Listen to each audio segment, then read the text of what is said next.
And there Australia had the luck on the toss to take first innings, which is sweet even if you don't show it. But Bill Lawry made use of it.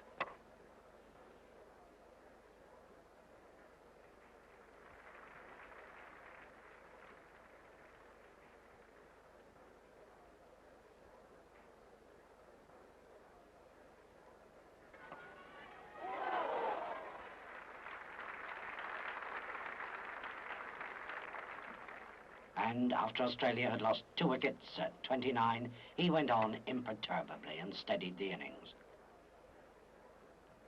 The young men may come and go, but he maintains his steady way. He's all angles, and he doesn't look an elegant batsman. But he goes on after the others have gone. And he carried Australia past the crisis produced by John Snow of 29 for 2 and into security. This was the time for his young men, for all their tentative starts to the tour, to stand up and be counted. First Walters, gradually growing into the English scene, helped in a stand of 144. And then, after Lawry was out, and must still be kicking himself for it, Sheehan, Walters and Chappell carried on. Sheehan playing with the smooth pendulum of the bat of the pure stylist.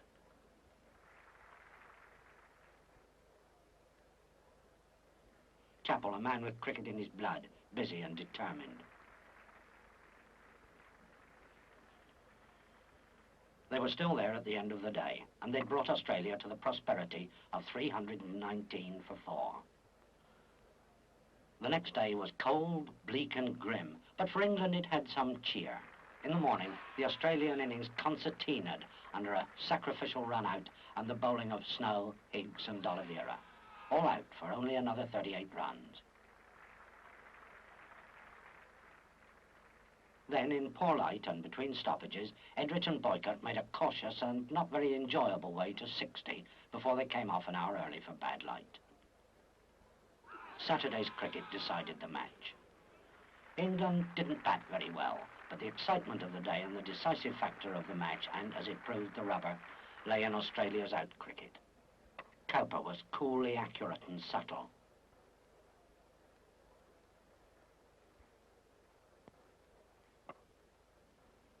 Mackenzie, splendidly and athletically fast. Connolly, grimly economical.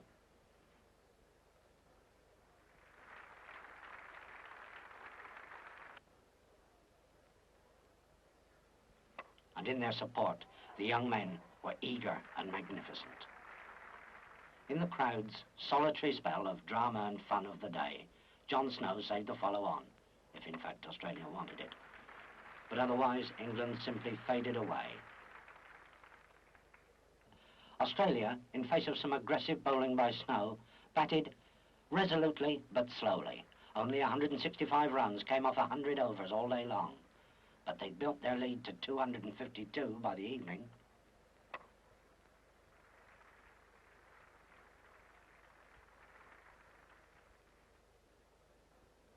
On Monday, in a blaze of sunshine, Australia established a complete winning position. But there was an outstanding performance on each side. First, it all went Australia's way, with Cowper all calm and competence. And at the other end, Walters growing up for the first time in England to his full stature. He looked a natural batsman, all rhythm and unforced power. Jarman, with hearty common sense, made some forthright runs with him. But all the time, Pat Pocock, the Surrey off-spinner, 21 years old, was producing the best bowling performance of his Test career. Length and line and flight and spin, and 6 good wickets for 79. But at the end, Australia set England 413 to win, more than any side has ever made in the 4th innings to win a Test match. The start was all attack, Mackenzie bowling to a Carmody field, and Boycott playing strokes which said that England didn't think the task beyond them. But at 13, Mackenzie was the crucial fraction too fast for Boycott. And at 25, he found a perfectly pitched late outswinger for Cowdrey.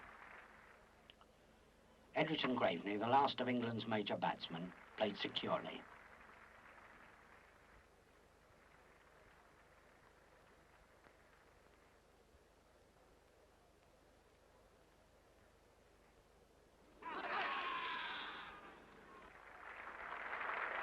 But when their partnership was broken and the unhappy Amos was out for his second duck of the match, then even the optimists accepted the certainty of England's defeat. All England could hope for on the last day was to salvage some self-respect. And Barber and D'Oliveira did that. Barber batting intelligently, and D'Oliveira playing an innings of calm judgment and controlled aggression. There were times during the morning when it seemed that Pocock might stay with him while he scored a century. But Gleeson killed that thought, and Bill Lawry, in his first test as a touring captain, had led Australia to win the first test of the series. A situation from which England have never recovered to win a test series in England in all test history. Lords, and the 200th match between England and Australia. It wasn't perhaps hospitable of England to win the toss and bat, but they probably thought it was their turn. They lost Edrich in half an hour before the rain reminded us that it's part of English cricket history, and often a maker of it too. For it stirred the wicket to such anger that the ball spat up at the batsman. Boycott lent on his studious technique, and Milburn once struck with splendid power. Before the shattering hailstorm, which broke over the ground and first turned it into a winter landscape and then flooded it so that even the next day's play seemed doubtful.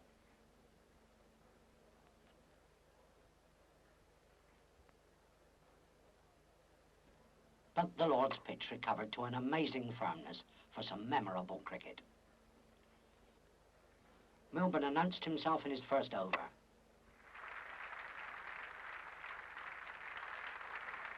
And he went on to play an innings to warm the heart.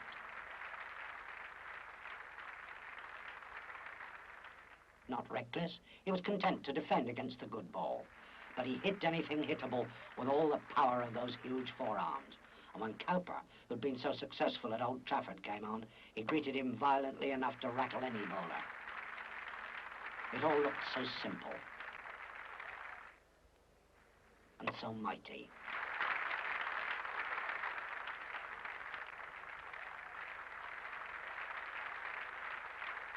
And Boycott, in his wisdom, was content to play the quieter part.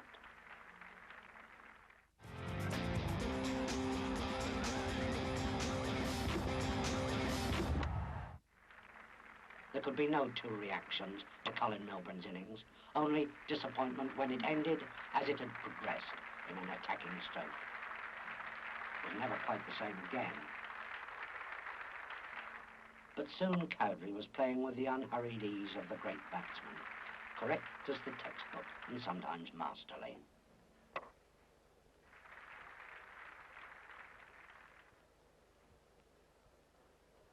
And Barrington was going his usual workmanlike way, building an innings piece by piece. The statisticians noted that Cowdrey scored his 2000th run against Australia, and so, soon afterwards, did Barrington. All seemed to be going well, if slowly, for England, when the Australian pace bowlers, with an access of fire, changed everything. Gravely was out to a glorious catch.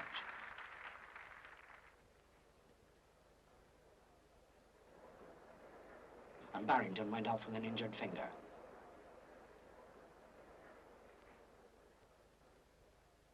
So Knight and Knott were left to play out the day for such profit as they could muster.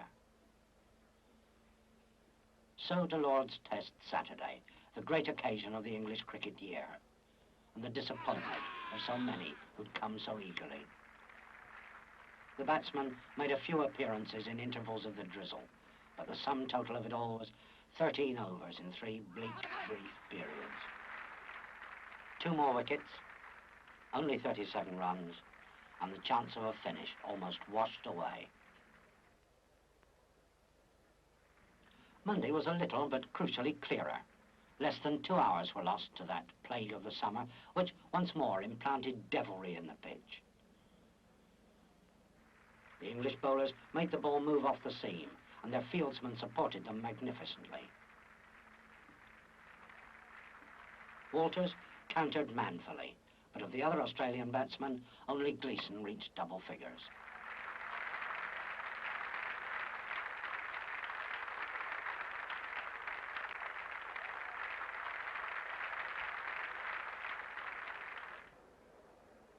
The Lord's Test is cricket's royal occasion, and even the rain respected it. Jarman, hurt while keeping wicket, came into bat and took his first ball from no spiteful length, straight on the old injury. The English bowlers, especially Brown, were in their natural element, and they cut down the innings for 78.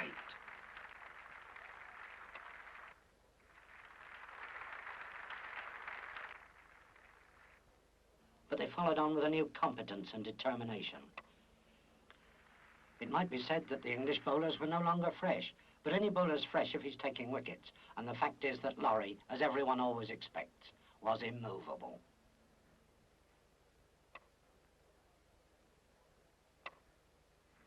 And Redpath, for his part, stood a foot taller than he'd done in the first innings.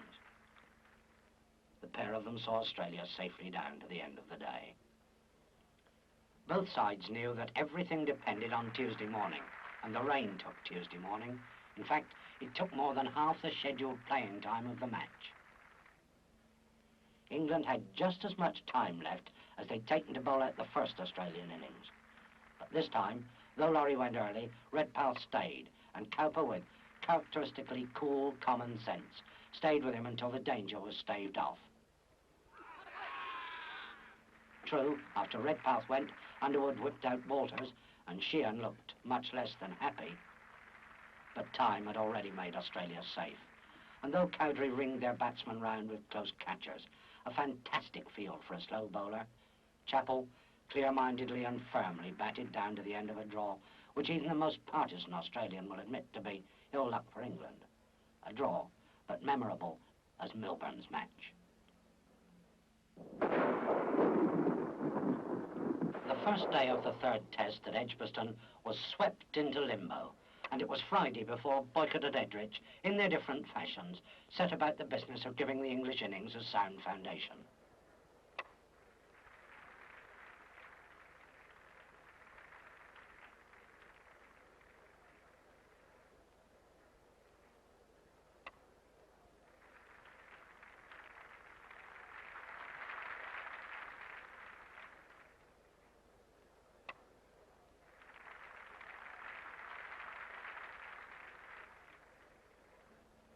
They'd made 80 before Gleeson, as artful and skillful a spinner as Australia had for years, got Boycott out with a ball which went straight on through a sweep stroke.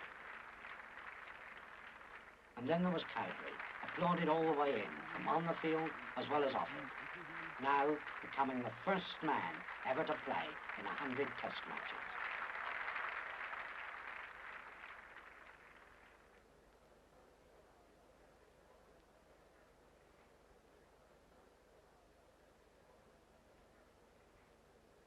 Soon Boycott was back as Cowdrey's runner, but Edrich was superbly caught by Tabor. He'd done his job well.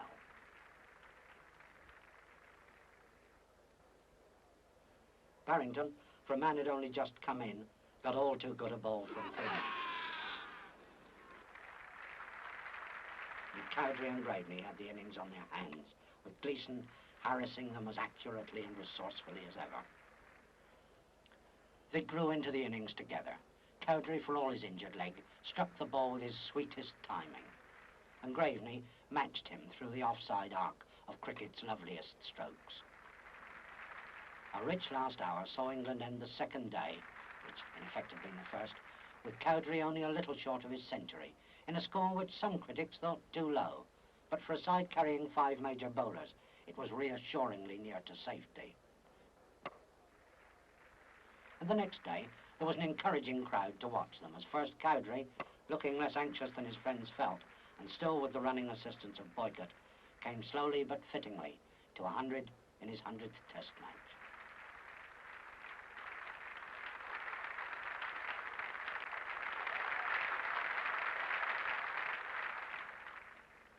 After that, the innings lost its way. Even Graveney slowed down and missed his century. And it wasn't until Snow and Underwood decided to have some fun for the last wicket that anyone batted as if they realized that the first day had been lost.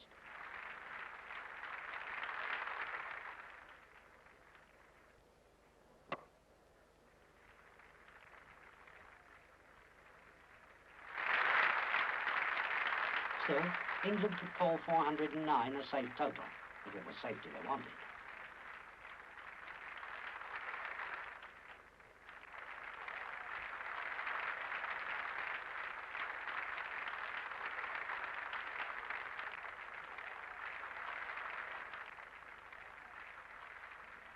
The Australian innings had a dramatic beginning.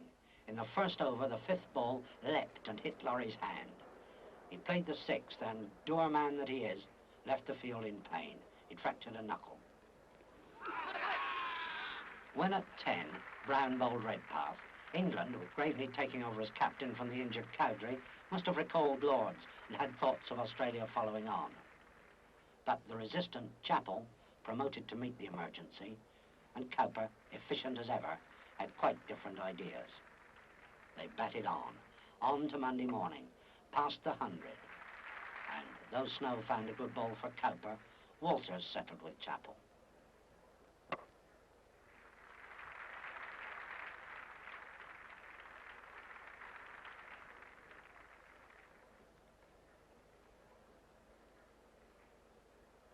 Then Chappell was gone to a devil of a ball, and Sheehan was out.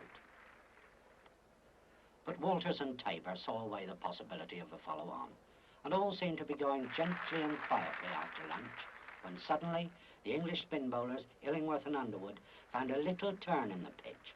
A little, but enough, and 5 wickets went down in half an hour, while only 9 runs were scored. Laurie couldn't bat. Australia were all out for 222, and England batted again, 187 ahead, and striving to pull further out in front as quickly as they could. Mackenzie, acting as captain in Laurie's place, bowled a mighty spell to hold them back. And Connolly put Boycott out. That let in Graveney.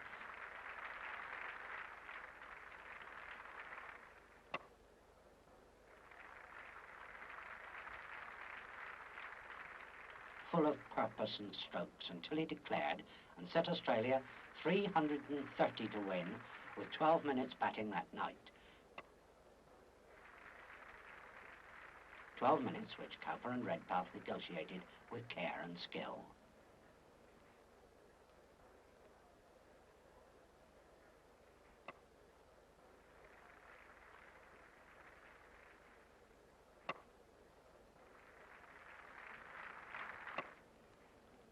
They batted on through Tuesday morning, too, looking eagerly for runs with a mind to win. Again, Chappell came in early to join a partnership with Cowper.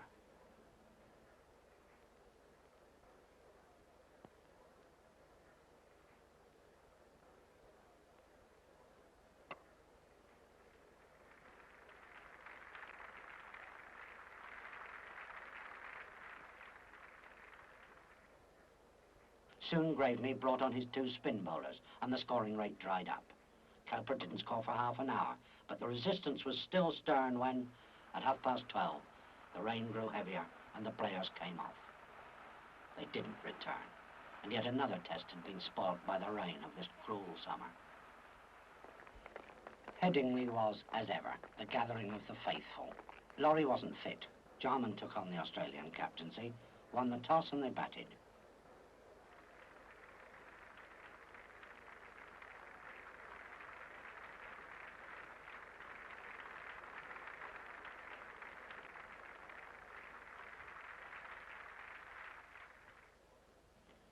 Snow bowled better than at any time in the series, and Inverarity in his first test didn't last long.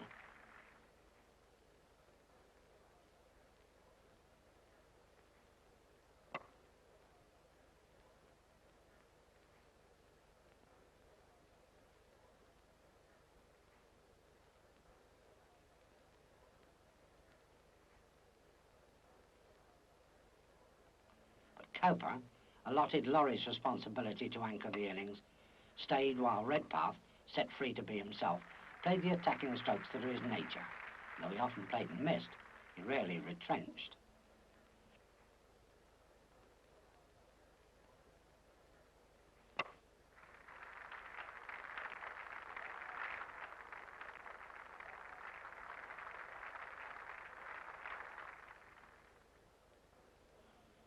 Cowper had founded the innings before he was out. And Walters, with some difficulty and some charity from the English fielders, made a diligent contribution. Redpath chanced his arm and enjoyed his luck until, only 8 away from his first Test century, he played outside the off stump, and this time he didn't miss, but edged.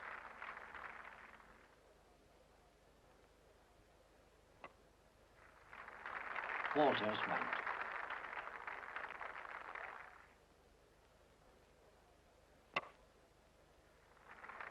But the durable Chappell saw out the day.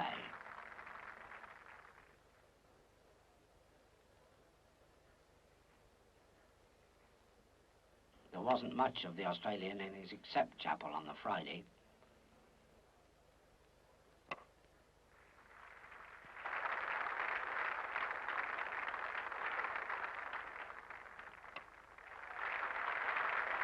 Brown and Underwood between them rolled it up, but not until it had reached a larger total than the English fieldsman should have allowed.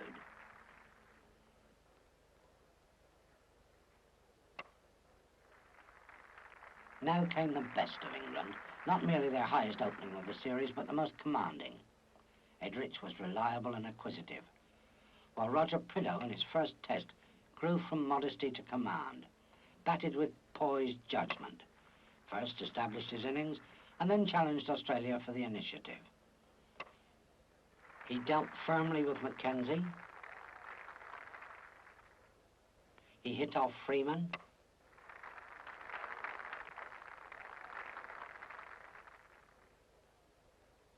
And he reduced Connolly to purely defensive tactics.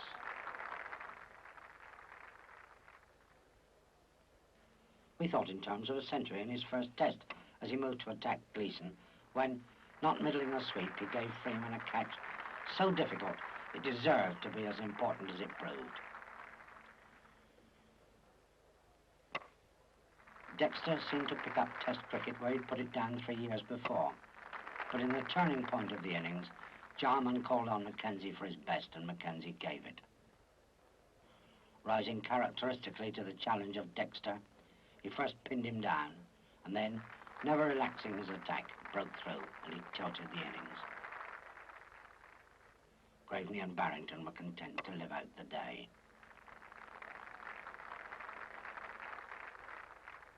Saturday was a day of heavy going. Barrington just missed his 50.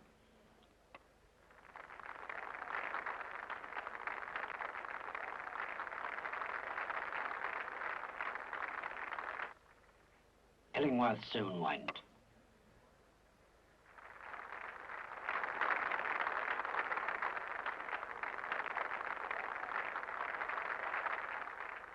And when Snow was out, England had declined from 209 for 3 wickets to 241 for 9. When, to most people's surprise and everyone's delight, Underwood batted heartily, and Brown rendered him sensible support. Underwood found a defensive stroke for the good ball and a resounding blow for anything less. Suddenly the whole scene seemed brighter, and the two had put on 61 for the last wicket by the time Brown was out.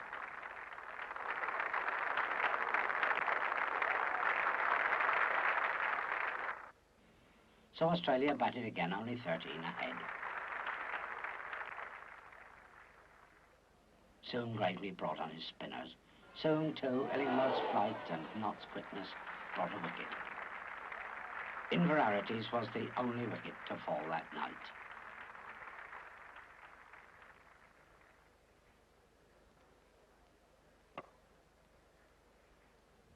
Redpath and Walters put Australia 105 in front by 6:30.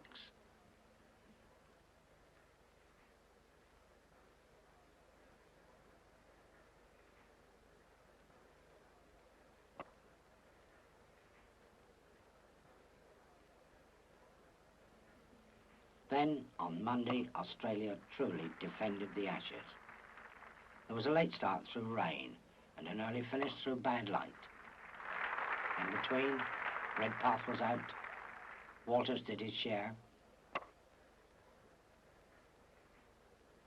Whitechapel was again determinedly valuable. Sheehan weathered some troubles, but from time to time wickets fell and catches were held.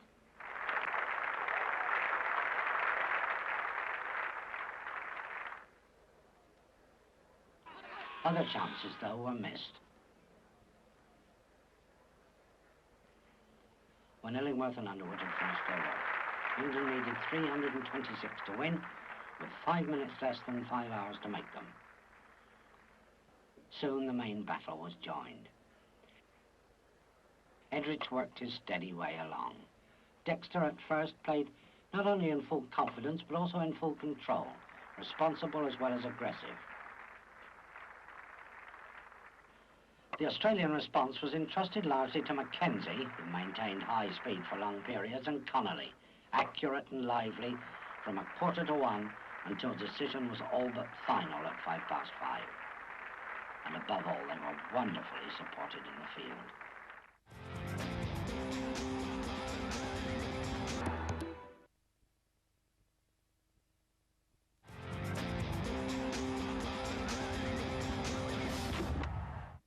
This was the enduring excellence of the series on either side. And if Sheehan was outstanding as a ground fieldsman, others matched him in eagerness, and the catching was a class ahead of England's. For that alone, Australia deserved to keep the Ashes. And on this last day at Headingley, they were bent on keeping them. They might have attacked through the spin of Gleeson, but Jarman preferred to keep the game tight through pace. England were 61 at lunch, 265 wanted in 3.5 hours. Dexter was pinned down unbearably and at length rebelled against the curve and was out. Edrich forged grittily on, and Graveney played the flowing strokes that are his batting character.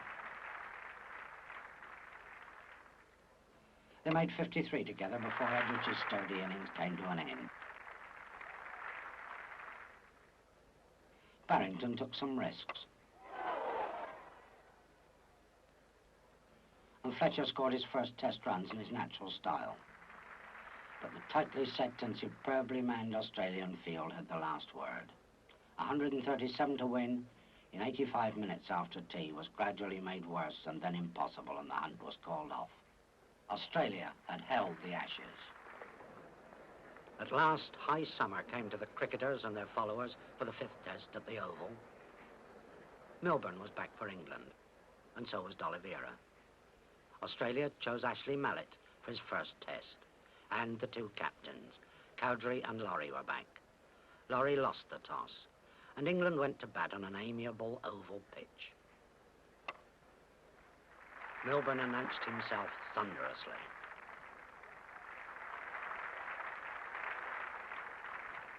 The Australians, though, set out to pin him down, did it, and bowled him.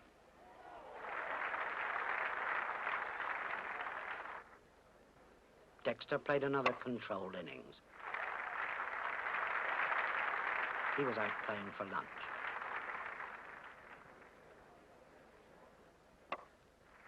Cowdrey looked in for him. But his was Ashley Mallet's first test wicket.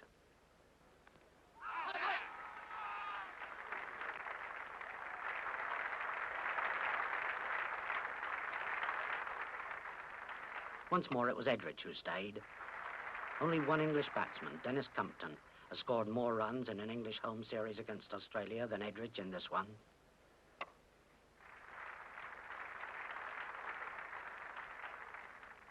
He knows just what he can do, and he does it extremely well.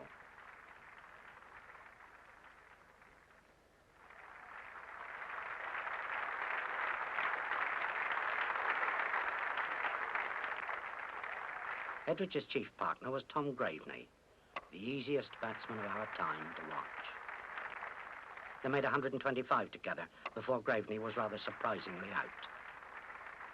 So, D'Oliveira was in at the end of a solid, if not exciting, day for England.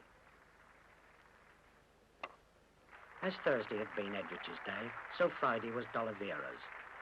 Looking as cool and unruffled as ever, he lifted England's scoring rate, not beyond the limit of safety, but healthily and steadily with his own particular range of strokes.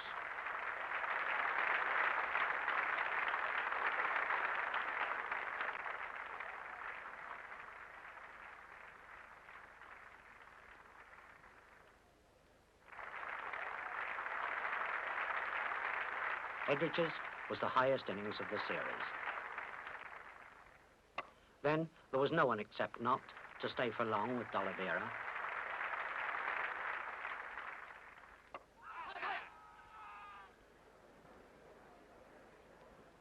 Wickets fell regularly at the other end, but D'Oliveira contrived enough of the bowling to play an innings of 158 before a full oval ground.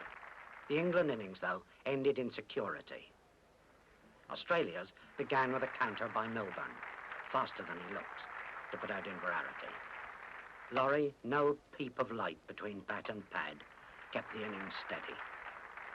At the other end, Redpath had a little luck, especially against snow.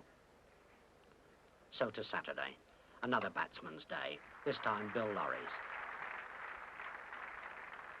From first thing in the morning to last thing at night, he was there. Once his eye was in, and it wasn't at the start against snow, he was the solid, safe, wise man.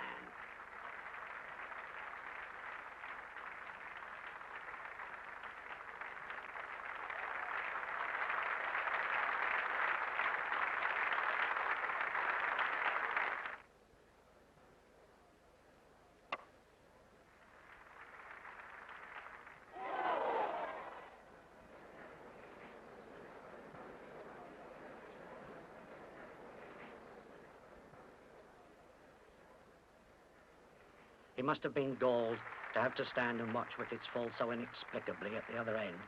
Certainly the pitch had nothing to do with 5 men being out for only 52 runs.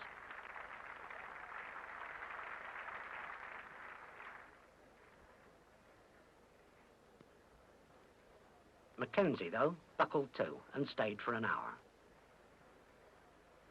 His partner, Mallet, carefully and correctly found his feet for nearly an hour until the end of Saturday. Then, Australia were only 31 runs away from their first objective, avoiding the follow-on. On Monday morning, their position became suddenly and unexpectedly more precarious when, as nobody ever expects, Laurie was out. An inside edge off Snow to Knott.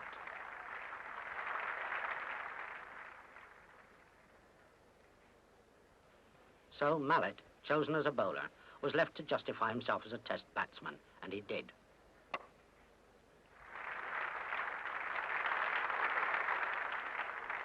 He and Gleeson, full of good country common sense, saw away the fear of the follow-on. And Connolly stayed for nearly an hour to score 3, his highest score of the series. And with Mallet, the last 2 wickets had endured for 55 runs in the best part of 2 hours. So England batted again under time pressure, 170 on with less than 10 hours left. They had to go quickly, and Milburn announced they would from the very first ball.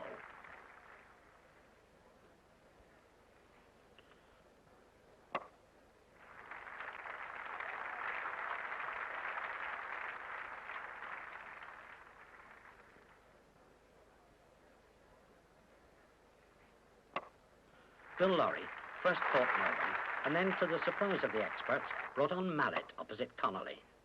Though, less surprisingly, he set defensive fields for both of them.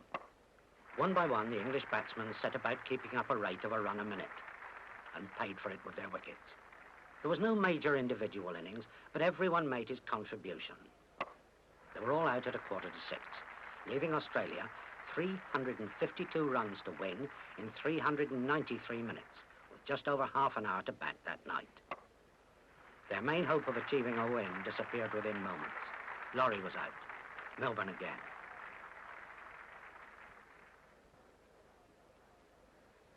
In the last minute of the day, too, Redpath went.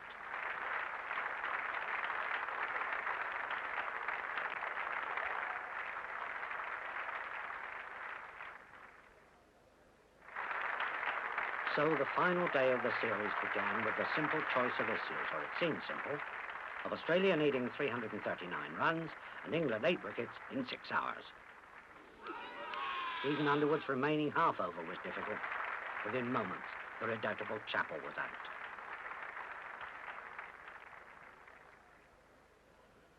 There was a spot for the bowler from the Vauxhall end, and from time to time, Underwood hit it devastatingly. Cowdrey set an exaggeratedly attacking field.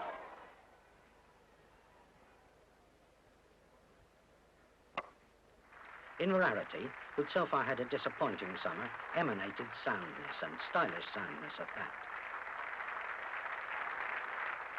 When Sheehan was out at 110, the Australian tail was exposed.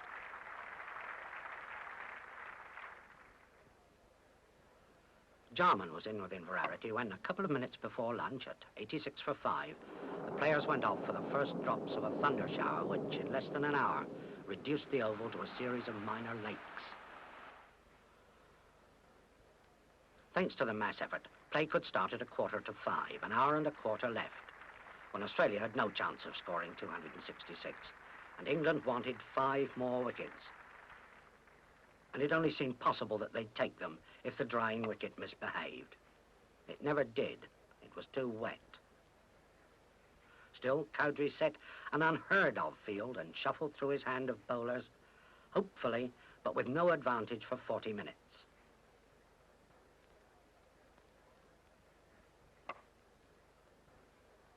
Then, D'Oliveira, his 5th bowler since play restarted, floated one past no stroke at all from Jarman and clipped away the off-bail. Cowdrey whipped off D'Oliveira and brought Underwood back. Mallet got the one difficult ball of the after-rain period, and Brown, of the many about him, took the catch.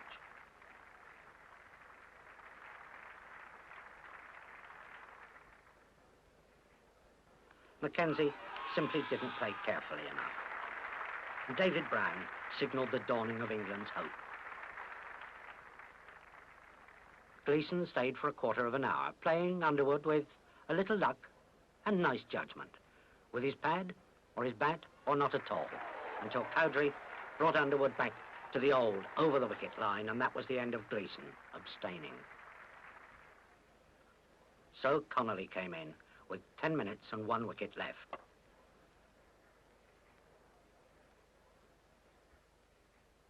"5 minutes of unbearably tense cricket.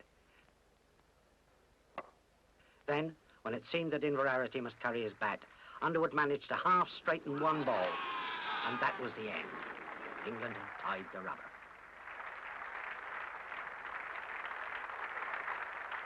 So the 1968 series, a series all too full of rain and frustration, had ended in sunshine and on a high dramatic note.